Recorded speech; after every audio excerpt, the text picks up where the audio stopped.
Back with the new year, not good news for Nassau County bus riders. Just months after service was restored that had been cut a year earlier, those lines will once again be cut or reduced, as well as numerous other bus lines.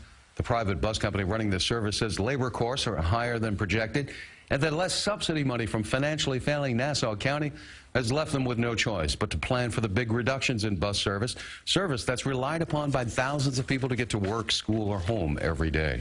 But joining us now is Aaron Watkins Lopez. He's with the Long Island Bus Riders Union. Welcome to the show. Thank you for having me. So explain the big cutbacks and what's planned. Yeah, so in 2016, the NICE bus system had a deficit in their budget of about $7 million. So in order to fill that budget hole, they cut 10 routes, and the county was able to give them $3 million. So they got about half the money back, not even quite half. Yeah. And now those lines are going to be cut again? Yes. So after spending an additional $1 million to reinstate the routes, the NICE buses told us that going into 2017, they'll have a deficit of $12 million, which is almost double what it was last year. So it's almost a waste of money going back and forth, one would think. Why the inefficiency on knowing what would work? Well, I think what it comes down to is the county is not really providing a substantial amount of money to NICE bus. You know, they're only giving them about $2.5 million. Compared to, say, what in the past? Well, compared to in like 1999 or 2000, the county was giving over $20 million, about $20 million. That's significant. That would solve this whole problem. Plus, they'd probably add service if they had that kind of money. Yes. Absolutely. But now, you know, some would say, hey, counties, you know, we're financially strapped too. New York is expensive. Not everybody has county bus service. But do they? I mean, how do you compare that argument to, say, other suburbs like our own? Well, I mean, if you look at Suffolk County, their system is definitely smaller, even though they do serve more, you know, square miles. You look at Westchester, our system is bigger than their system, so we do move a lot more people than our two comparable systems in Suffolk and Westchester. But how do those folks subsidize their bus services? Do they put in more money than Nassau? Well, Suffolk County puts in $30 million. $30 million? $30 million annually. They actually bumped that down from 33 last year. For a smaller service than Nassau? For a smaller service. So here they're putting in 10, 11 times as much money for a smaller service. Yes. So that really cuts back to the problem that we're having in Nassau County. But that's a whole other ball of wax that can't be easily solved. They've got state agencies trying to figure out their finances, and they're still working on that. Any hope that you would get any more money from the county, though? Yes. I think that certain elected officials have nodded to the fact that there might be a last-minute save. This is something that the county has done for the last 3 years, where they say there's no money, we're strapped, the buses are doomed, and at the last minute, with their capes in the wind. Tell you the truth, as an observer, it almost seems like, as reporters anyway, it seems like after groups like yours go out and protest, or people complain or are seen on TV, that's when they come with the last-minute save. That's how it seems. So how is it that they find this money when they said they didn't have it in the first place? You know, they go through their budgets, maybe they cut a little bit here. I'm not too sure. It always seems to be a surprise at the end of the year or at the start of the year where money is found. Well, and then these poor folks that are trying to deal with the line, we'll talk about them in a moment.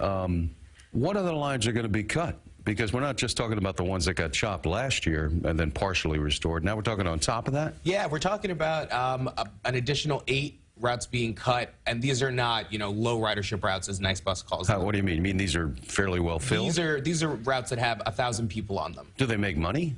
Well, it's weird because you can't really call a route a moneymaker or not a moneymaker. It's how much of it is subsidized by taxpayers and how much is subsidized by bus riders. So these are more bus rider subsidized routes compared to the routes with low ridership where taxpayer subsidies are used more. So who uses these buses? Everyone. You know, students, we're seeing a lot of Nassau Community College students are using it. Hofstra students are using it. A lot of healthcare aides are using it, so people that go to elderly services. Right now, one of the biggest problems we're seeing is the North Shore has no bus service. So we have all of these aging communities that can't actually get workers. So there's a deficit of workers that are actually able to get anywhere. Because not everybody has a car, especially if it's city folks where there's a culture of not having a car because it's such a hassle. So then, does it even affect, say, what they call the reverse commute, people who come from the city to work on Long Island? Oh, absolutely. I mean, the highest ridership routes are the routes going from Queens into Nassau County. So, you know, we hear, well, first of all, are there any alternative to this bus company? Are they doing the job that they promised? I do not feel that they are. You know, you look at their contract, you look what they had projected to accomplish by 2017, and they've accomplished nothing. they keep backtracking. Well, what did they say they would accomplish? Because of course, you know, they're going to say that's not true. Yeah, well, you know, they were thinking about putting a third hub on the North Shore to finally start expanding service. They were supposed to expand service. That bare minimum, they were supposed to expand service in some capacity, and they haven't. But, you know, it seems plausible that their argument about higher labor costs could be real. I mean, people want to make a wage, and sometimes there's overtime involved, bad weather, yeah, buses absolutely. break down. But that should have gone into their initial process of making that contract. When they told Nassau County they could run the system on a budget of $2 million, or a contribution of $2 million, that was incorrect. And the name of the company? Is Transdev Veolia. So you mean it was kind of an underbid estimate? They were the lowest bidder at the lowest bidder. And sometimes, you know, you be careful what you ask for, you just might get it. Now you got to try to run the service in a profitable or at least a break-even way, and we've not seen that. Yes. Now, is there any chance that there's going to be some state aid? I mean, what about state lawmakers? Can't they come in and help us out here, or is that a bad precedent kind of thing? Well, no, I don't think it is. I think that there are parts of the state budget that could be utilized for transportation. Right now, there's actually legislation that former Senator Martins had mentioned at the end of last year about legalizing Uber in New York State. And then sharing some of that money with putting a 50-cent tax County. on Uber, and then having that tax go back to transportation. Makes you wonder if that will fly with the way the governor looks at Uber. Well, the problem is that the legislation, after looking at it, actually does not include Nassau and Suffolk County. All of that money would be funneled to the MTA.